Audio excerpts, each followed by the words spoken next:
नमस्कार, देश का सवाल में आप सबका बहुत बहुत स्वागत।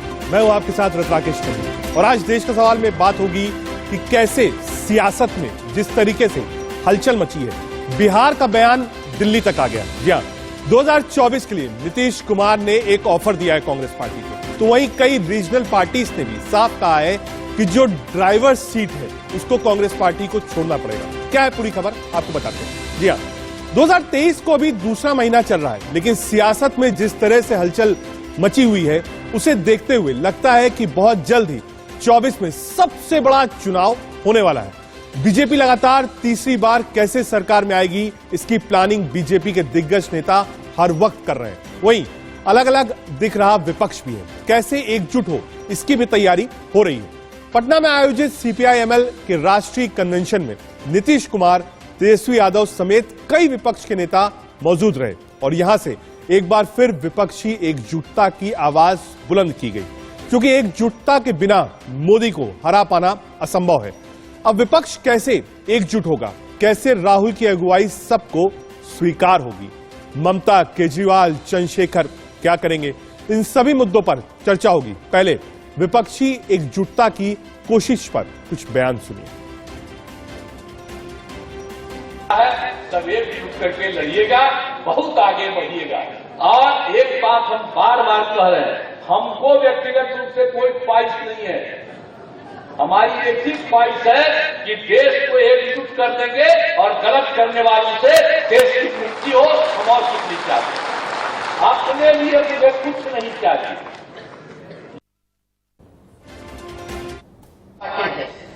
रीजनल पार्टी को जो है ड्राइविंग सीट पे बैठने देना चाहिए और जहां कांग्रेस और भाजपा की डायरेक्ट फाइट है वहां कांग्रेस को जो है तैयारी करनी चाहिए।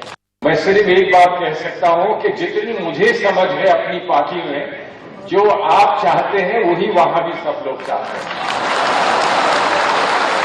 लेकिन कभी कभी प्यार में एक समस्या होती है, प्यार में समस्या होती है और तेजस्वी जी ये जानते हैं, प्यार में समस्या ये होती है कि पहले कौन कहेगा आई लव यू।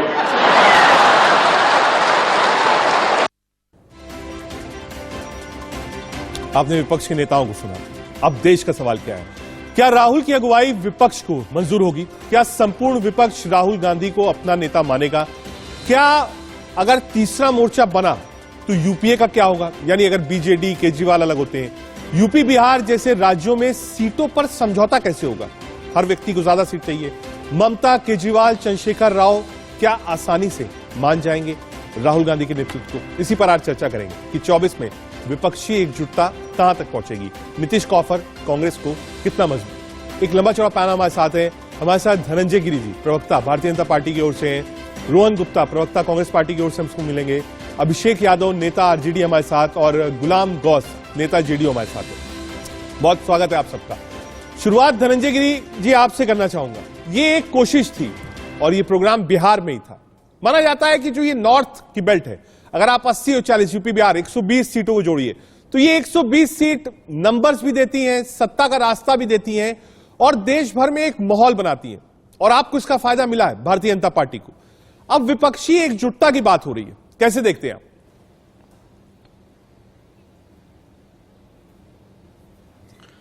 रजत जी, देखिए, हम जनता के आशीर्वाद की छाया में भारतवर्ष को आगे बढ़ाते जा रहे हैं। आज सब महाशिवरात्रि का दिन है, मैं आपको बधाई देता हूं। और सोमनाथ से विश्वनाथ तक, केदारनाथ से महाकाल तक जिस नरेंद्र मोदी पर भगवान भोलेनाथ की कृपा बरस रही है, जो सारा गरल पी करके अभी समाज को अमृतकाल मनाने का अवसर दे रहे हैं, उस पर जनता का आशीर्वाद बना ही रहेगा। जहां हम जनता के आशीर्वाद की छाया में चल रहे हैं, वहीं विपक्ष अवसरवाद की तलाश में है। अवसरवाद ये कि न कोई कहीं का ईंट कहीं का रोड़ा, भानुमति ने कुनबा जोड़ा।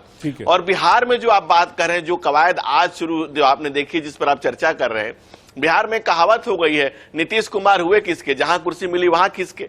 तो ये नीतीश कुमार का जो ये अभी आरजेडी के तरफ से एक लगातार प्रेशर बन रहा है कि आप कुर्सी छोड़िए, तेजस्वी को कुर्सी दीजिए, उसको शिफ्टिंग का ही वो खेल खेल रहे हैं। वो टाइम गैप कर खेलने की कोशिश कर रहे हैं। वो कभी कांग्रेस को आगे लाकर, कभी समाधान यात्रा पर निकलकर, कभी इधर से नीतीश कुमार यक्ष प्रश्नों को हमेशा टालते रहे और बिहार के विकास को हमेशा उन्होंने कभी प्राथमिकता नहीं दी है, कभी प्रासंगिकता में नहीं रखा है। बिहार की जनता इस बात को बखूबी समझ गई है। देश भी जो बिहार आज भोग रहा है, भगवान न करे वो देश भोगे। और ये दलों का दलदल है, छोटी चीज, और ये दलदल के बीच में कीचड़ होगा। लोग बात करते हैं विपक्षी एकता की, 7x7 कास्ट कॉम्बिनेशन की। कहा जो कास्ट कॉम्बिनेशन है, अगर बिहार सेंट्रिक की बात करूं आपसे, कहा कास्ट कॉम्बिनेशन के हिसाब से आप चलेंगे तो क्या बीजेपी इस बार अलग लड़ेगी तो क्या नुकसान है बीजेपी को एटलीस्ट बिहार में, या आपको लगता नहीं ऐसा नहीं है? रजत जी, वो कास्ट देखते हैं, हम कष्ट देखते हैं। एक एक व्यक्ति को क्या कष्ट है, जनता को, समाज के अंतिम पायदान पर खड़े व्यक्ति को, गांव गरीब किसान को, हर नौजवान को क्या कष्ट है, उसके कष्टों का निवारण क्या होगा, निस्तारण कैसे होगा, राष्ट्र पर उन्नति कैसे करेगा। मतलब कास्ट से ऊपर बीजेपी है और उसको लगता है काम करने से वोट मिलेगा। अच्छी सोच है, कम से कम ये होनी चाहिए। का निवारण कैसे होगा? आ रहा हूं अभिषेक जी आपके पास। आ रहा हूं, एक बार गुलाम गौस साहब है और जेडीयू का पक्ष रखने के लिए सीनियर नेता है। आ रहा हूं धनंजय जी, आ रहा हूं एक बार गुलाम गौस साहब के पास। गुलाम गौस साहब, ये जो ऑफर है, नीतीश बाबू ने कहा साहब कांग्रेस को पहल करनी पड़ेगी, बातचीत करनी पड़ेगी, एकजुटता दिखानी पड़ेगी, लेकिन जब यह कहा जाता है कि साहब जो ड्राइविंग सीट है वो कांग्रेस छोड़ दे, तो कांग्रेस बड़ी पार्टी है, वो कहती है साहब हम क्यों छोड़े ड्राइविंग सीट। जो प्रादेशिक पार्टियां हैं या एक प्रदेश तक सीमित है, 2 प्रदेश तक, और कांग्रेस पैन इंडिया की पार्टी है, तो कहती है साहब हम क्यों नेतृत्व हटाएं अपना। गौस साहब, देखिए, एक बात तो निश्चित है कि जनता परिवर्तन के हक में है और ये देश किसी का विरासत नहीं है, किसी का खरीदा हुआ नहीं है। और ये भी देखा गया है कि प्रत्येक 10 वर्ष के बाद परिवर्तन होता ही है। और बिहार ये संघर्ष की सरजमी रही है, इसने बड़े बड़े परिवर्तन किया है। और जब बिहार तैयार हो गया तो पूरा देश तैयार हो चुका है कि सत्ता परिवर्तन होना चाहिए। जो लोग माने मीठी मीठी बातें करके केवल देश को बहलावे में ले जा रहे हैं, महंगाई कहाँ है, नौकरी कितने लोगों को मिली, ये सब सबके सामने है क्या स्थिति है। इसलिए इब्तिदाई इश्क है, रोता है क्या, देखिए आगे आगे होता है क्या। नहीं गौस साहब, लोग ये देख रहे हैं कि नीतीश बाबू मना जरूर कर रहे हैं बार बार कि मैं प्राइम मिनिस्टर कैंडिडेट नहीं हूं गौस साहब, लेकिन क्या उनके मन में भी है, क्योंकि उनके ही पार्टी के कई लोग बार बार ये बात कह चुके हैं कि नीतीश कुमार जी भी पीएम मटेरियल है। अच्छा, तो क्या पीएम मटेरियल के लायक नहीं है क्या? अनपढ़ गंवार जिसके सर्टिफिकेट का पता नहीं है, प्रतिबंध लगा हुआ है। तो नीतीश जी इंजीनियर हैं, पढ़े लिखे हैं, जेपी आंदोलन में रहे हैं, संघर्ष में रहे हैं, जनता के समस्याओं के समझते हैं, तो क्या इसके लायक नहीं है? ये विरासत है क्या देश किसी की? यहाँ लोकतंत्र है, मुगलिया सल्तनत नहीं है, यहाँ मौर्य वंश नहीं है यहाँ। ठीक है, हमारे साथ अभिषेक यादव जी आरजेडी का पक्ष रखने के लिए। अभिषेक जी, क्योंकि तेजस्वी जी ने ये ड्राइविंग वाली बात कही, ड्राइविंग सीट वाली, तो क्या आपको लगता है कि कांग्रेस को अपना पीएम कैंडिडेट नेतृत्व, पीएम अपोजिशन कैंडिडेट 24 का, इससे थोड़ा पीछे हटना चाहिए?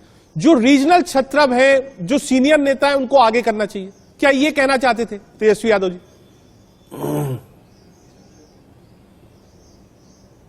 ऐसा है रजत जी, जो देश की स्थिति है अभी, समझ रहे ना, जो देश की स्थिति है उस हिसाब से हमारे नेता आदरणीय तेजस्वी यादव जी ने कहा है कि जो रीजनल पार्टियां जहां जहां मजबूत है अपना मजबूती से लड़ेंगे, और कांग्रेस जहां जहां मजबूत है अपना लड़े ही, उनको थोड़ा सा त्याग तो करना पड़ेगा। ड्राइविंग सीट का मतलब होता है कि एक आगे आकर के बात करें कि भाई सब दल एक मंच पे आए, किस तरह से हम मजबूती से ये जो फिरका परस्त ताकतें जो देश में बनी हुई है, जो देश को बर्बाद करने पे लगी हुई है, समझ रहे हैं ना, सिर्फ हिंदू मुसलमान, इनको रोजगार से कोई लेना देना नहीं, इनको व्यापारी छोटे व्यापारी से कोई लेना देना नहीं, समझ रहे हैं ना। तो ये जो फिरका परस्त देश की गद्दी, दिल्ली की गद्दी पे बैठी है, इनको कैसे हटाना है? तो जब सब अलग अलग रहेंगे तो हट नहीं पाएंगे। इसलिए सबको एक मंच पे आकर के एक विचारधारा के लोगों को मजबूती से इनका सामना करना पड़ेगा, तभी ये हटेंगे, और इनको हटाना है और ये हटेंगे। देखिए, बात बहुत बड़ी है, देश की स्थिति जो है बहुत बिगड़ चुकी है, समझ रहे हैं ना। 2-3 लोगों के हाथों में ही उन्होंने देश की पूरी संपत्ति को बेच के रखा है, और छोटा व्यापारी हर रोज आत्महत्या कर रहा है, बेरोजगारी चरम पे है। लोग सिर्फ इनको धर्म की घुट्टी पिलाया जा रहा है। धर्म की घुट्टी से ये देश चलने वाला नहीं है। धर्म सब मानता है, सब धर्म का सम्मान सब लोग करते हैं, लेकिन हाँ, आदमी को क्या चाहिए? रोजी रोटी, रोजगार, व्यापार, और देश को तरक्की तभी होगा, ठीक है ना। इसीलिए हमारे नेता ने कहा कि जो जहां रीजनल पार्टियां मजबूत है, मजबूती से लड़े और एक साथ होकर के। और आदरणीय नीतीश जी जो है भाई, इतने बार का सीएम है बिहार के, एक पढ़े लिखे लोग हैं, वो देश को समझते हैं, बिहार को समझते हैं। नहीं, देश की अभिषेक जी, उसमें लोग ये टिप्पणी कर रहे हैं कि आप चाहते हो कि नीतीश जी दिल्ली चले जाएं और चीफ मिनिस्टर तेजस्वी जी बन जाएं। कहां ये डबल गेम होता है? ये मैं नहीं, सब लोग ये बात कहते हैं, पूरा बिहार कहता है सर। अरे सब लोग के कहने से नहीं होता है। ये आपस नीतीश बाबू और तेजस्वी जी का की बात है, और ये बड़ी बात होते हैं, वे बड़े लोग डिसाइड करते हैं कब क्या होना, उसमें हम टिप्पणी नहीं करना चाहते। ठीक है, हमारे साथ कांग्रेस प्रवक्ता रोहन गुप्ता जी भी जुड़ रही है। ठीक है, आ रहा हूं अभिषेक जी आपके पास। बचाना है रोहन जी, क्योंकि आप थोड़ा 5 मिनट लेट थे, तो चर्चा इसी बात की थी, और उसमें 2 चीजें। पहला, नीतीश बाबू का ऑफर, कहा विपक्ष एकजुट हो, बीजेपी 100 सीट से नीचे चली जाएगी, पहला। दूसरा, आरजेडी तेजस्वी यादव कह रहे हैं ड्राइविंग सीट से कांग्रेस पार्टी को हटना होगा, यानी वो लोग जो क्षेत्रीय छत्रप के आपके साथ नहीं है या है, वो चाहते हैं कि साहब ड्राइविंग सीट पर वो आए। मंजूर है आपको? देखिए, जो नीतीश जी ने बात कही है, जो भारत जोड़ो यात्रा के पूरे देश में जो माहौल बना हुआ है, कहीं ना कहीं भारत जोड़ो यात्रा ने ये काम कर दिया कि देश की जनता के मुद्दों पे बात करना आज सबकी मजबूरी बन गया। वो मेन स्ट्रीम मीडिया हो, वो सोशल मीडिया हो, हम लोग अब प्यार की बात तो करने लगे। कम से कम हम लोग महंगाई, बेरोजगारी की बात तो नहीं, तो जिस प्रकार से भाजपा ने हटाओ और अपनी दुकान चलाओ, कहीं ना कहीं हिंदू मुसलमान बातें करते रहो। तो पहला जो कांग्रेस पार्टी की यात्रा ने, राहुल जी ने जो काम किया है कि भारत जोड़ो यात्रा के माध्यम से पूरे देश को जोड़ा है और उन मुद्दों पर जुड़ा है जो जनता के साथ खड़े। दूसरी बात, जो भाजपा का शासन, आज का शासन, और डर और भय का शासन है। हमने देखा जिस प्रकार से बीबीसी पे रेड की बात हो, या जिस प्रकार से हर तरीके से एजेंसी को दुरुपयोग जो हो रहा है, कहीं ना कहीं विपक्ष की आवाज को कुचलने में, कहीं ना कहीं ऐसी आवाज जो जनता के सामने सच लेके आए, उसको कुचलने में बीजेपी लगे, कि बीजेपी डर चुकी है। बीजेपी को मालूम है कि जनता को अगर हकीकत के मुद्दे पे जनता ने अपना मन बना लिया तो उनकी सबका माहौल हम बीजेपी में देख रहे हैं। और यही कारण है कि जहां देश की जनता के मुद्दों पे बात होने लगी है और बीजेपी में डर का माहौल है, तो आज जो बात हो रही है, मैं मानता हूं कि जरूरी है कि जो अल्टरनेट देना है जनता को अल्टरनेट चाहिए। जनता डरी हुई है। आज जो लोग भी अपनी आवाज को कुचल जाने से डरे हुए हैं, सब लोग जानते हैं कि अगर विकल्प अगर मजबूत आ गया तो जनता, पूरे देश को जोड़ने की बात हो या विपक्ष को जोड़ने की बात हो, कांग्रेस पार्टी काम कर सकती है और कांग्रेस पार्टी बखूबी ये काम करेगी।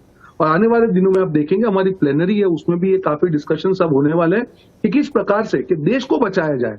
मुद्दा यहाँ पे किसी सत्ता का नहीं है, देश को कैसे बचाया जाए। आज देश में ऐसा हाल है कि चीन के मुद्दे पे आप बोलते हैं तो आपका मुंह बंद कर दिया जाता है। आप महंगाई की बात करते हैं, आप बेरोजगारी की बात करते हैं, आप नफरत की बात करते हैं, ये सारे मुद्दे हैं। आज मुझे रजत भाई एक चीज गिनाई कि बीजेपी की उपलब्धियां क्या है, आज वो लोग खुद ही नहीं गिना पाने, उनकी मजबूरी हो गई। तो जब ये माहौल देश में बन चुका है, मुझे लगता है कि सही समय है कि देश की सकारात्मक राजनीति से आगे बढ़ रही है। भारत जोड़ो यात्रा उसकी शुरुआत है और हमारी प्लेनरी के बाद में आने वाले दिनों में कांग्रेस पार्टी किस प्रकार से आगे बढ़ेगी उसका एक रोड मैप भी तैयार हो जाएगा। मतलब इस पर कि संगठन कैसे रहे, अलायंसेस क्या हो, चेहरा क्या हो, ठीक है, जायज बात है। 24, 25, 26 3 दिन रायपुर में। धनंजय गिरी जी, कांग्रेस ओपन है, कह रही साहब प्लेनरी आएगा, डिस्कशन करेंगे और साथ मिलकर बढ़ेंगे और अपोजिशन की यूनिटी का ध्यान रखेंगे। क्या आपको लगता है कि 24 में अगर राजनीतिक दल विपक्ष एक कुर्सी एक मेज के आसपास दिख जाए, पहला यानी एकता हो एक मेज पर, और दूसरा कुछ ऐसे दल जैसे केसीआर साहब, बीजेडी, जगन, ऐसे 3-4 लोग हैं, उसमें अरविंद केजरीवाल साहब का भी नाम है।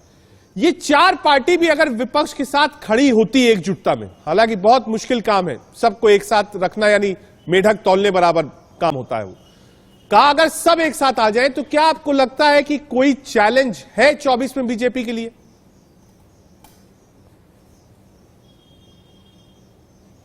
रजत जी, आपके सवाल में ही आपका जवाब भी है। मैं कांग्रेस की बात पे आता हूं। आपने कहा कि विपक्षी एकता, दूसरी तरफ आपने कहा कि उस मेढक तोलने जैसा है। आज की वर्तमान संदर्भ में टेक्निकली विपक्ष है कहां? ये तो हमारी सदा संहिता है कि हम विपक्ष का मान देते हैं और विपक्ष का सम्मान देते हैं। दूसरी बात, कांग्रेस की भारत जोड़ो यात्रा की बात करें, कांग्रेस भारत जोड़ो यात्रा करे, अगर भारत से जुड़ जाती कांग्रेस तो कुछ कांग्रेस का कल्याण होता, इस देश की जनता भी उनको धन्यवाद देती। लेकिन कांग्रेस कभी भारत और भारतीयता से जुड़ ही नहीं पाई। दूसरे वो लोग चाइना पे भी बात करना चाहते हैं, जो चाइना से फंड लेते हुए, जिनके ऑफिशियली फोटो रिलीज है कि चाइना से जो लोग पैसा लेते हैं, जो आप चंदा लेते हैं, चाइना से चंदा खाने वाले लोग चाइना पर बात करना चाहते हैं। इस देश की जनता नीति, नियत और सिद्धांतों से सरोकार रखने वाले सारे लोगों को पहचान चुकी है, अच्छे से जान चुकी है। दूसरा, हमारे भाई साहब कह रहे थे, दूसरे पार्टियों के प्रवक्ता, अरे कहते हैं ना कि मालूम है जन्नत की हकीकत मगर दिल को बहलाने का गालिब ये ख्याल अच्छा है। इस देश में 28 राज्य, 8 केंद्र शासित प्रदेश, उसमें जनता दल यूनाइटेड एक प्रदेश के तीसरे नंबर की पार्टी है। टेक्निकली 108वां पोजीशन आता है। वो लोग भी कहते हैं कि बदल देंगे, बदल देंगे, बदल देंगे। जुनैद, एक अरब के बहुत बड़े आलिम हुए जुनैद, उन्होंने लिखा है कि जिन्हें खुद की खबर नहीं वो खुदा का पता बताते हैं। ये हालत है इन रीजनल पार्टियों की। आज देश में, पूरे देश में हर गांव, गरीब, किसान, नौजवान, सबके दिलों में एक ही नाम है, वो नरेंद्र मोदी। और भारतीय जनता पार्टी का भारत की जनता के साथ वो अलायंस हो चुका है कि किसी के लिए कोई जगह ही नहीं बची है। और आप जनता उठा देख रही है ना भाई कि समाजवाद का नाम करने वाले परिवारवाद की बात करते हैं। जनता दल यूनाइटेड का मतलब नीतीश कुमार, और आरजेडी राष्ट्रीय जनता दल नाम है, मतलब लालू परिवार। आप जब पूरे दल को एक परिवार के इर्द गिर्द सिमट देते हैं तो बाकी लोग अपने आप को छला हुआ महसूस करते हैं, ठगा हुआ महसूस करते हैं। वो किसी जाति, धर्म, मत, प्रधान संप्रदाय से हो, वो देख रहा है व्यक्ति कि आप राजनीतिक दल बना करके इस दलदल में अपनी रोटियां सेक रही, भट्टी जला रखी है आपने, जिसमें आप अपने परिवार का चूल्हा जला रहे हैं। आज का नौजवान जो पढ़ लिख रहा है, जो दुनिया को देख रहा है, जो समझ रहा है, जिसकी गौस साहब आपके पास आएंगे, क्योंकि आपने एक शेर पढ़ा था कि आप क्या करेंगे, उसका जवाब गिरी साहब ने दोबारा एक शेर पढ़कर दिया है और बताया कि साहब एक ही व्यक्ति है जिनकी पार्टी है, दूसरी पार्टी परिवारवाद। उसका अभिषेक जी आपसे जवाब दूंगा। कहा 1 मैन पार्टी है जेडीयू नीतीश बाबू की, और बता दिया किस राज्य में कितने कितने इकाइयां और कितने % वोट बने, और बनना प्राइम मिनिस्टर है। गौस साहब, जी आवाज नहीं आ रही। असल में भ्रम हो गया है। एक बहुत अच्छी कविता है, तुझसे पहले भी एक शख्स यहाँ तख्त नशीं था, उसे भी अपने खुदा होने पे उतना ही यकीन था। भ्रम पा लिया लोगों ने। ये दुनिया, ये सत्ता किसी की जागीर नहीं है। जितनी सारी गिनतियां गिना, क्या उपलब्धि है 9 साल की, 7 साल की, तो देखिए क्या किया इन्होंने। इन्होंने तो कहा था कि सबके हमें अकाउंट में 15 लाख रुपया भेज देंगे, 2 करोड़ नौकरी देंगे नौजवानों को। नौजवान भी बहकावे में आ गए थे, लेकिन मिला क्या है? अभी हमारे एक साथी बता रहे थे कि किसान आत्महत्या कर रहे हैं, नौजवान सड़कों पर घूम रहे हैं। इनका क्या उपलब्धि है? कहाँ ले गए ये? विदेश घूमने से हो जाएगा क्या? हमारे घर की क्या समस्या है, हमारे देश की क्या समस्या है, उसको ना हल करना चाहिए। उसमें टोटली विफल रहे हैं और जनता में इनका आक्रोश है। अभी यहाँ बहुत कोशिश किया था इन्होंने बंगाल में, इनको क्या नतीजा मिला? आखिरी जोर लगा दिया। तो ये सत्ता का नशा है जो चढ़ जाता है लोगों पर कभी कभी, तो फिर उसका अंजाम बड़ा घातक होता है और होने वाला है, और परिवर्तन होते रहेगा। छोटा सा रिप्लाई दे रही है, रोहन जी के पास और अभिषेक जी के पास जाना है। कहा बिल्कुल गलतफहमी मत रहिए और सत्ता के नशे में मत रहिए। गौस साहब का आरोप आप पे। निरंजन जी,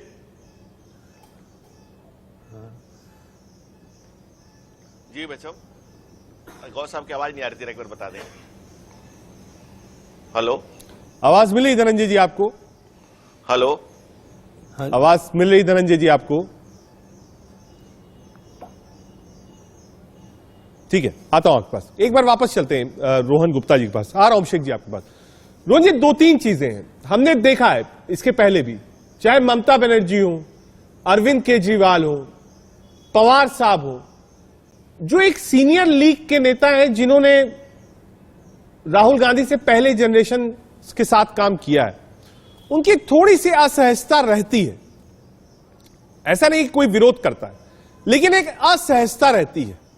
तो उन लोगों को कांग्रेस कैसे मनाएगी कि वो सेम डाइस पे बैठे हैं आपके साथ? रजत भाई, ये कोई व्यक्तिगत बात नहीं होती है, पार्टी टू पार्टी लेवल की लोग उस प्रति है, मेन है मुद्दों की बात है। आज जब राहुल जी भारत जोड़ो यात्रा से पूरे देश में निकले, काफी लोग उसमें जुड़े, जब स्टेलिन से लेके काफी जो दूसरी पार्टी के लीडर्स उसमें जुड़े, तो ये एक प्रक्रिया है। मुझे नहीं लगता है कि उसमें जनरलों से ही चली आ रही है। मुद्दों पे बात होती है कि जब हम एक तय की जनता को एक विकल्प देना है, देश की जनता को डर के माहौल से मुक्त करना है, इस प्रकार का एटमॉस्फेयर बना के देना है। जब ये सारे मुद्दों की बात आती है तो मुझे लगता है कि प्रक्रिया जो है, व्यक्तिगत चीजें, उसमें बहुत बड़ी चीज नहीं होती है। तो आने वाले दिनों में मैंने जैसे कहा कि ये जो कांग्रेस की प्लानरी, वो एक दिशा निर्देश तय करेगी आने वाले दिनों में कांग्रेस पार्टी किस प्रकार से आगे बढ़ेगी। हमने देखा हिमाचल में, वहां पे हमारा एक छोटा राज्य था, और ये कहा जाता है कि जब छोटे राज्य होते हैं तो बीजेपी का पावर भी ज्यादा होता है। वहां पे मोदी जी से लेकर सबने बहुत बड़ा कैंपेन किया। कांग्रेस पार्टी का जो एक्सपेरिमेंट था कि लोकल मुद्दों पे ही चुनाव मैनिफेस्टो के मुद्दे पे लड़ा जाए, वो सारी चीजें हमने कहीं ना कहीं सफल रहे। और भारत जोड़ो यात्रा ने ये मुद्दों पे ध्यान लाने में काफी बड़ा रोल किया है। देखिए, वो एक राजनीतिक यात्रा है रोहन भाई आपकी। मैं दूसरा सवाल कर रहा हूं। उत्तर प्रदेश 80 सीटें हैं, आप ही के सवाल पर सवाल है। भारत जोड़ो यात्रा आपकी राजनीतिक यात्रा, मैं उस पर कोई कमेंट नहीं करूंगा, बहुत अच्छी यात्रा। उत्तर प्रदेश में यात्रा जाती है, अखिलेश यादव जी चिट्ठी भेजते हैं, मायावती जी ट्वीट करती हैं, नीतीश कुमार जी आते नहीं है, तेजस्वी ज्वाइन नहीं करते। अब आप समझिए 80 और 40 120 सीट के ये 4 बड़े नेता नहीं है। तो वहीं से सवाल उठता है ना साहब कि ट्वीट और लेटर से राजनीति नहीं चलती है। जिसका दिल मिला था वो तो साथ में चल रहा था। कन्याकुमारी में स्टालिन साहब भी चल रहे थे, और कश्मीर में पहले बड़े अब्दुल्ला साहब और फिर उसके बाद छोटे अब्दुल्ला साहब स्नोफॉल में भी खड़े हुए थे। तो दिल मिला था तो चले साथ में, जब दिल ही नहीं मिला तो कदम कैसे मिलेंगे? रोहन गुप्ता जी। देखिए रजत जी, सारे दिल एक दिन में तो नहीं मिल जाएंगे, किसी की मजबूरी भी होती है। एक शुरुआत तो हुई है रजत भाई, ये शुरुआत को हमको आगे ले जाना है, मिलके आगे ले जाना है। जब सबका उद्देश्य है कि देश को बचाना है, तो मुझे नहीं लगता है कि छोटी बड़ी चीजें जो है वो बहुत बड़े मायने रखती है। आने वाले दिनों में हम देखेंगे कि काफी चीजें जो है साथ में मिलके होगी। एक शुरुआत हुई है, आने वाले दिनों में इसको और भी हम आगे बढ़ा के ले जाएंगे। पर मुख्य मुद्दा क्या है कि जो मुद्दों पॉइंट्स हैं उस पर जब लोग सारे कॉमन होते हैं तो दूसरी चीजें हैं थोड़ा बहुत इधर उधर, सारी चीजें हम बात कर सकते हैं। कांग्रेस पार्टी ने एक मुद्दा जरूर तय कर दिया कि कौन से मुद्दे पे देश की राजनीति होगी, ये तय होना जरूरी था। और सकारात्मक राजनीति करके भी आप जनता का जो प्यार पा सकते हैं आज के बीजेपी के माहौल में, ये एक शुरुआत कांग्रेस पार्टी ने की है। तो मुझे लगता है विपक्ष को भी चीज समझनी होगी कि जब इतनी बड़ी यात्रा हुई है जहां पे हर तरीके से बीजेपी ने ट्राई किया, झूठ फैलाने का ट्राई किया, यात्रा को रोकने का ट्राई किया, सफल करने का ट्राई किया, यात्रा कहीं पे भी नहीं रुकी। जम्मू कश्मीर में भी उन्होंने पूरा प्रयास किया, पूरी की। और आखिर में ऐसा टाइम आया रजत जी, हर मीडिया को यात्रा को कवर करना पड़ा। जो यात्रा की शुरुआत में जहां पे मीडिया कवरेज नहीं था, यात्रा खत्म होते होते हर डिबेट वो यात्रा पर। यही देश की जनता की जीत है, यही देश के प्यार की जीत है, और यही हमारे मुद्दों की राजनीति की जीत है, जिसको हमको मिलकर आगे लेके जाना। मतलब आप आश्वस्त हैं कि अगर कुछ लोग नहीं आ पाए हैं तो वो भी आएंगे आपके साथ, ठीक है, अच्छी सोच है। एक बार अभिषेक के पास चलते हैं। अभिषेक यादव जी, विपक्षी एकता में ड्राइविंग सीट तो चाहिए तेजस्वी जी को। उन्होंने कहा दिया कि भाई साहब हमको ड्राइविंग सीट दीजिए, कांग्रेस ड्राइविंग सीट से हटे। अभी रोहन जी से बाद में उसका एक कमेंट लेंगे। लेकिन ड्राइविंग सीट में बहुत ज्यादा सिस्टम्स भी होते हैं, आपको अलर्ट भी रहना पड़ता है, जिम्मेदारी भी होती है, और बड़ा व्यक्ति ही गाड़ी चलाता है। आप कैसे ड्राइविंग सीट पर आना चाहते हैं? और अपोजिशन की यूनिटी के लिए आरजेडी क्या काम करेगी? या सिर्फ आप चाहते हो कि नीतीश बाबू दिल्ली शिफ्ट हो जाएं और वो चीफ मिनिस्टर वाली चेयर तेजस्वी जी को मिल जाए।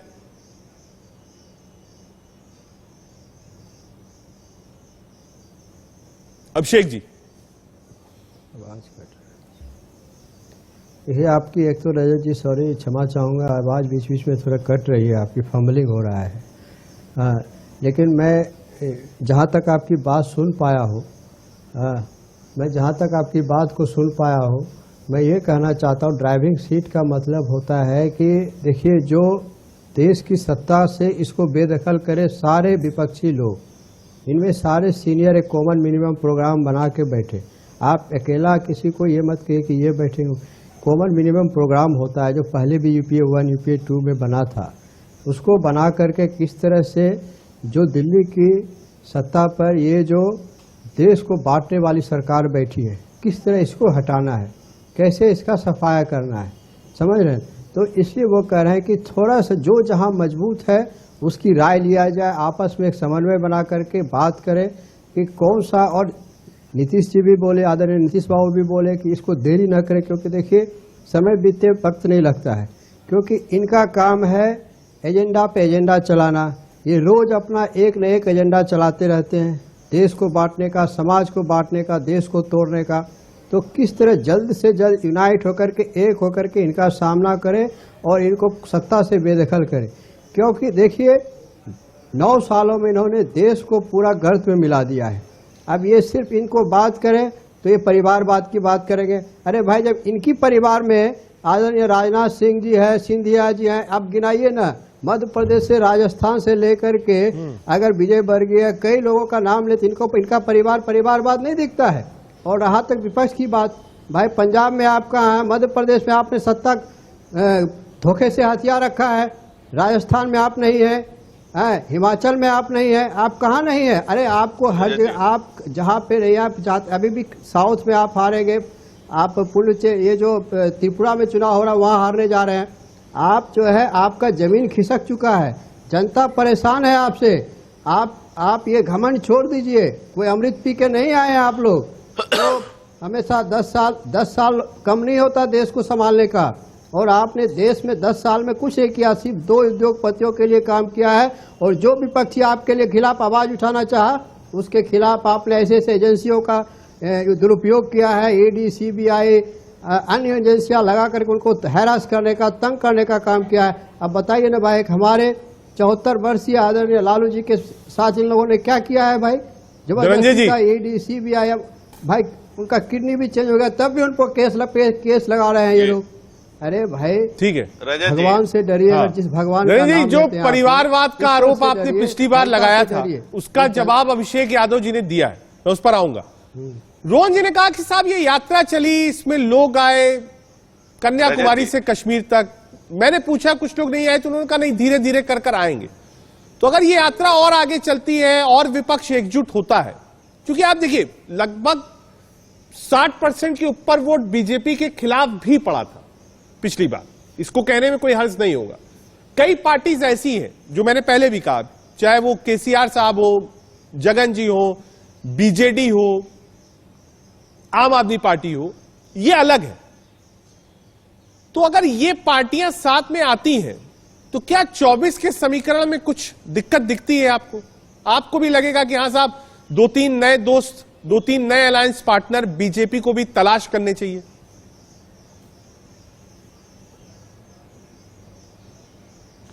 रजत जी, जब सैद्धांतिक बल आपके पास हो तो फिर आपको फिर जनता के साथ होना होता है। जब सिद्धांत का बल नहीं हो तो समीकरण बिठाना पड़ता है।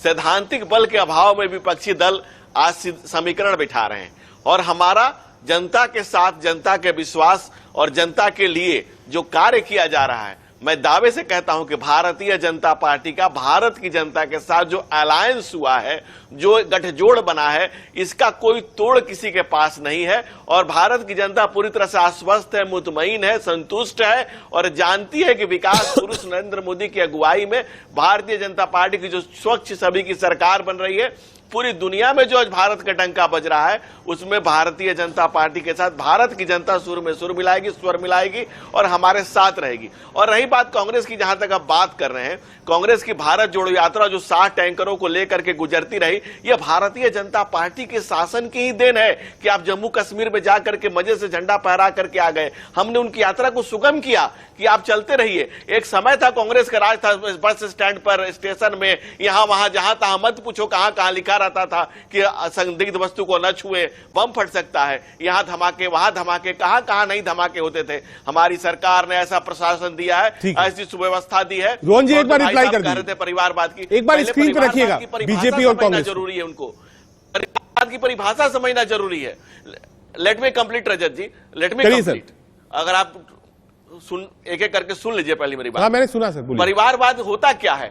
अगर परिवारवाद का मुखिया, अगर मैं तय है कि मेरा बेटा ही इस परिवार का, इस पार्टी का हेड बनेगा, वो परिवारवाद है। अगर कोई पार्टी में कोई कार्यकर्ता का परिवार से कोई अगर अपने बुद्धि से, विवेक से, जनता के प्रेम से किसी पद पर आता है तो उसको परिवारवाद नहीं कहते। परिवारवाद मतलब पार्टी का सरबराह तय है कि लालू यादव के बाद राबड़ी देवी के बाद मेरे दो अनमोल रतन ही आएंगे। और आदरणीय कह रहे थे कि लालू जी का 70 साल, भाई चारा सुप्रीम कोर्ट के द्वारा सर्टिफाइड है, वो सुप्रीम कोर्ट ने मोहर मारा है कि आपने चारा खा गए। हेलो, आप यादव वंश के होकर के पशुओं का चारा खा गए। ये सुप्रीम कोर्ट ने, देश की सर्वोच्च न्यायालय ने सर्टिफाइड किया, माननीय। इसमें मैंने या किसी और ने नहीं किया है। ये आप खुद ही इस बात को उठा रहे हैं कि लालू जी आज जेल में। अरे लालू जी जेल में बेल पर है, ये लालू जी की करनी है। हमारे जनता दल के नेता भाई साहब कह रहे थे कि जागीर थोड़ी है किसी की। अरे जब जिगर में जज्बात हो, जब 56 इंच का सीना हो, 56 इंच के सीने से जब दिल निकल के बोले कि मेरा रंग दे बसंती चोला इस देश के लिए,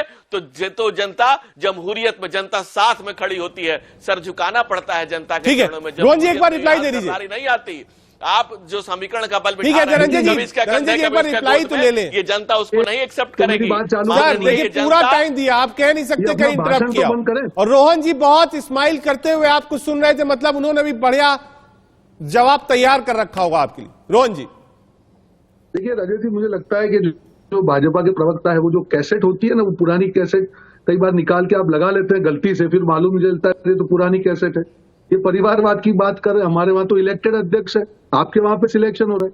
परिवारवाद की बात करें तो अनुराग ठाकुर क्या है, जय शाह क्या है, मैं 10 चीजें आपको दिखा दूं। जो हमारे नेता थे ज्योतिरादित्य सिंधिया, वो आज यहाँ पे आपके वहां पे मंत्री है, तब परिवारवाद नहीं है। मैं ही पुलिस और मैं ही जज, चोरी भी वो करेंगे, पुलिस भी वही है, वो छोड़ देंगे, जजमेंट भी वही सुनाएंगे। अब इन्होंने कहा अरे तिरंगा जो देश की शान है, वो आप उसका क्रेडिट मत लीजिए, ये देश के प्यार की जीत है। आप जम्मू कश्मीर में किसी को भी पूछिए कि इतने साल के बाद पहली बार प्यार की बात हुई है, ये वही जम्मू कश्मीर है वहां जहां आपका समर्थन के साथ जनता दल की सरकार थी, तब कश्मीरी पंडित, ये वही जम्मू कश्मीर है। आज भी कश्मीरी पंडित रो रहे हैं, आपकी जो नीतियां उसके खिलाफ लड़ रहे हैं। कौन से मुंह से आप देश जोड़ने की बात कर रहे हैं? देश आपकी हकीकत को जानता है। 56 इंच का सीना आता है, तब क्यों 36 इंच का हो जाता है, क्यों 10 इंच का हो जाता है? वहां पे आपके मुंह पे दही जम जाता है। आज महंगाई की बात है, बेरोजगारी की बात है। रजत जी मैं कहना चाहूंगा, आज महंगाई का दर आरबीआई ने जो लिमिट दी है 6%, उससे कई बार ऊपर चल चुका है, आज भी ऊपर है। आज ये जो सरकार है, निर्दयी सरकार है, क्रूड का रेट आधा होने के बावजूद भी क्यों रेट कम नहीं कर रही? अगर आपको इन्फ्लेशन की, महंगाई की इतनी पड़े, कम कीजिए, अपने आप इन्फ्लेशन कम हो जाएगा, पर नहीं करना है, उनका अहंकार है। के 56 इंच दिखा के जनता थक चुकी है। आपकी 56 इंच का नुकसान सबसे ज्यादा देश की जनता को हुआ है, क्योंकि 56 इंच देश की जनता को दिखाने के लिए उल्टा मुड़ी है ना। जो आपको आपके सामने आवाज उठाते हैं, उसके ऊपर आप 56 इंच दिखाएंगे। वो मीडिया हो, वो विपक्ष हो, कोई भी नेता हो, जो भी आवाज उठाएगा आपकी 56 इंच की छाती निकल आती। ये बंद कीजिए, देश की जनता आपकी हकीकत समझ चुकी है। अब और आपने अभी तक जो भी 8 साल में चोंचले किए, नोटबंदी हो, जीएसटी हो, 3 काले कानून हो, आपने विदाउट ऑपरेशन, विदाउट एनेस्थेसिया जनता के ऊपर चीजें थोपी और ऑपरेशन किया हुआ है। जनता ये सारे मुद्दों का बदला लेगी और आने वाले दिनों में आपको समझ में आएगा कि आपकी हकीकत क्या, आपका अहंकार का पर्दा साफ होने वाला है। 10 लाख करोड़ देश की जनता का लूट लिया गया, आप लोग चुप बैठे, आप उसको जस्टिफाई कर रहे हैं। देश की जनता सब चीज समझ चुकी है और आने वाले दिनों में देखोगे आपका क्या हाल होगा। ये सारी जो 56 इंच की छाती हो, जो आप कैसेट यहाँ पे बजा रहे हो ना, ये भाषण आपके घर तक सीमित हो जाएगा। जनता थक चुकी है, कान में रुई डाल के बैठी है कि भैया बस करो, तौबा करो, हमको मुक्ति दो, हमको हमारे, ये हाल हो गया है आपका। ठीक है धनंजय जी, एक बार रिप्लाई कर दिए, फिर गौस साहब के पास जाना है। हमें तरस आ रही कांग्रेस के कुलबुलाहट पर। आप देखिए पंडित नेहरू के किए हुए जो कश्मीर में इन लोगों ने 2 झंडे 2 निशान 2 प्रधान के जो काम किया था, हम लोग जहां हुए बलिदान मुखर्जी, वो कश्मीर हमारा है। 1 झंडा 1 निशान 1 संविधान जब हमने लागू किया तो इसका क्रेडिट देश की जनता जानती है। कांग्रेस इस देश में कहां नहीं थी, हर जगह, हर गांव, हर गली, हर कस्बे, हर जगह कांग्रेस थी। लेकिन कांग्रेस के कुकर्मों के काले कारनामों का जब कारखाना जब खुला इस देश, रोहन जी आपके समय में बोला था क्या, थोड़ी सी शिष्टता रखिए, थोड़ा सहनशीलता बनाइए, थोड़ा सहनशील हो जाइए। तो इस देश की जनता आपको पहचान चुकी है, अच्छे से जान चुकी है। थोड़ी सी सहनशीलता विकसित कीजिए, थोड़ा सहन करने का प्रयास करिए, कोशिश करिए ना कि थोड़ा सहनशील हो जाए। इस देश की जनता आपको सहन करने के लिए नहीं तैयार है। इस देश की जनता ने कांग्रेस को खारिज कर दिया है। जो कांग्रेस का विशेष दल होता था वो शेष हो चुकी है, उसके अवशेष आप समेट रहे हैं। रजत जी देख लीजिए कितनी कितनी कितनी असहनशीलता है, कितना इंटॉलरेंस है, बर्दाश्त से बाहर है। मैं आपको कितना धैर्यपूर्वक सुना रोहन जी, कितना धैर्यपूर्वक सुना आपको। आप सुन नहीं पा रहे, आप सुन नहीं पा रहे, आप सुनने को तैयार नहीं, जनता आपको देखने को तैयार नहीं है। आपको पता ही नहीं है जनता ने आपको जो इतने साल शासन में रखा आज विपक्ष में रखने को तैयार नहीं है। जनता ने आपसे विपक्ष का स्टेटस छीन लिया है, आपको विपक्ष में भी रखने को तैयार नहीं है। आप सुनने को तैयार नहीं, जनता आपको देखने को तैयार नहीं है। इसी जनता इसी भाषण को जनता सुन रही है। जनता को इसका पसंद आ रहा है, पब्लिक को मोदी पसंद है, नरेंद्र हो, नरेंद्र सबको पसंद है। देश के हर एक नर नारी को नरेंद्र पसंद है। आप कुछ भी कह लीजिए, कांग्रेस के काले कारनामों, कांग्रेस के काले करतूतों को सुनने के लिए कोई तैयार नहीं। रोहन भाई आप गलत पिच पे बैटिंग कर रहे हैं। राहुल गांधी घूमे या रोहन का है बात, इस देश का राहुल का रोहन का रुंदन या कुंदन, इस देश की जनता न राहुल का रुंदन न रोहन का कुंदन सुनने को नहीं तैयार है मेरे भाई, सुनने को नहीं तैयार है जनता। जनता सच को जानती है और जनता सच को पहचानती है कि कौन लफाजी कर रहा है और कौन काम कर रहा है। जनता के सपनों के, उनके सृजन को, संस्कार को, उनके सपने को साकार करने के लिए गौ साहब किसी स्थिति में दुनिया में धनंजय जी आ रहा बोल रहे हैं, एक बार गौ साहब के पास जाए क्योंकि नीतीश बाबू ने ही कहा इस बात को। गौ साहब क्या राहुल गांधी विपक्ष के चेहरे के रूप में आपकी पार्टी, आपके दल को स्वीकार है? पहले तो मैं धनंजय जी की एक बात का जवाब दे दूं। दीजिए साहब दीजिए। 56 इंच की बात कर रहे थे। नरेंद्र मोदी जी प्रधानमंत्री, हम लोगों की भी प्रधानमंत्री, मैं उनका सम्मान करता हूं, लेकिन इनका 56 इंच का सीना चीन के सामने क्यों कम हो जाता है? चीन ने हमारे 64,000 वर्ग मील जमीन को कब्जा कर रखा है। पाकिस्तान ने हमारे 32,000 वर्ग मील जमीन को कब्जा कर रखा है। ये 56 इंच का सीना दुश्मनों के सामने दिखाना चाहिए। धनंजय जी जरा चीन पर जवाब दीजिए, वापस आते हैं 24 की विपक्षी एकता पर। धनंजय जी 10 सेकंड में चीन पर जवाब। भारत की सेना ने रजत भाई, जब भारत की सेना ने, सेना प्रमुख ने, सेना अध्यक्ष ने कह दिया कि 1 इंच का कोई आया नहीं है भारत की सेना में, भारत की सीमाएं सुरक्षित हैं, उस वतन की निगाहों, उस वतन की सरहद को कोई छू नहीं सकता। 64,000 पाकिस्तान का आटा गीला हो गया, आतंकवादियों का मन ढीला हो गया। ये कांग्रेस की बात आप कर रहे हैं, ये पंडित नेहरू के समय की बात आप कर रहे हैं। पंडित नेहरू ने कहा था वो जमीन का ये जानकार नहीं उठा है, पाकिस्तान ने कब्जा कर रखा है। ये आदरणीय प्रधानमंत्री नेहरू के समय की बात आप बता रहे हैं। आज भी हम पॉइंट्स पे नहीं जा पा रहे हैं। आप देश की जनता को बेवकूफ कर रहे हैं, जनता ने आपको खारिज कर दिया है। आज की बात है, आज भी कब्जा है, आज भी कब्जा है। राहुल का रुंदन या रोहन का काम नहीं कर रहा। बंद कीजिए ना राहुल का। राहुल क्या कर राहुल का झूठ बोलना बंद कीजिए।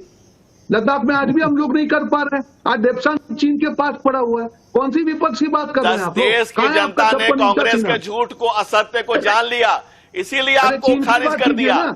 इस देश की जनता ने आपको खारिज क्यों किया? क्योंकि आप चीन से आप चंदा लेने वाले, चीन से चंदा लेने वाले प्रभु आप। जब आपके फोटो रिलीज हो गए, इस देश की जनता ने आपको जान लिया, पहचान लिया, अच्छे से समझ लिया, तभी आपको रोहन भाई खारिज किया ना। इस देश की बुद्धिमान समझदार जनता ने आपको खारिज किया। और कुछ लोग इस देश में विघ्न संतोषी लोग हैं, विघ्न संतोषी लोग हैं जो खाते गाते हिंदुस्तान में, लेकिन उन्हें मादरे वतन की मिट्टी से कम लगाव है। दूसरे के लिए ताली बजाने के लिए आतुर है। वैसे लोगों को भी जनता पहचान रही है और ये सही आपकी समय आने हकीकत पर है, उनका भी जनता को जवाब दिया मालूम है। जाएगा। डेप्सांग हो, लद्दाख हो, हर जगह पे चीन घुसा हुआ है। अरे भाई, और आप आपकी कार्यालय नाकारा में आपका सरकार लिप कुछ नहीं पोत कर दिया पा गया रही है है, पब्लिक ने। कुछ नहीं कर पा रही, लीपापोती कर रही है। आप यहाँ यही पे सबसे भाषण गलत बात है इस डिबेट देश में। की सेना प्रमुख के पूरा स्टेटमेंट अरे पर। सेना का अगर आवरण कांग्रेस मत को आज कीजिए, हर यही बार कांग्रेस बहुत हो गया पार्टी है ये। जिसने कहा आपकी था ये निठल्ली सेना प्रमुख सरकार को है, गली का ये गुंडा नाकारा कहा था, सरकार है। फिर माफी मुझे मांगी लगता है लोगों कई से। ऐसे ये मुद्दे कांग्रेस होंगे का कल्चर है, जिसमें कांग्रेस आपसे का लेकर कल्चर है। 24 तक कांग्रेस इसी के प्रकार धर्म है। चर्चा आज चलती रहेगी। कांग्रेस की वक्त की थोड़ी समाप्त कमी है हो आज। रही है। आप इन्हीं सभी को मेहमान आए, उठाने का- देश के सवाल में शामिल हुए, बहुत शुक्रिया आपका। कोशिश यही थी हमारी कि हम किसी तरह समझे कि 24 में क्या है। नीतीश कुमार जी ने बिहार की धरती से ऑफर दिया है कि कांग्रेस सबको एकजुट करे, लेकिन आरजेडी यानी तेजस्वी यादव ने भी साफ कह दिया है कि ड्राइविंग सीट कांग्रेस छोड़े। यानी हर पार्टी चाहती है कि उम्मीदवार प्रधानमंत्री के लिए उसी पार्टी का। दरअसल यही वो वजह है जहां विपक्षी एकता मात खा जाती है। देश का सवाल में आज के लिए इतना ही। आगे देखिए हमारी खास पेशकश।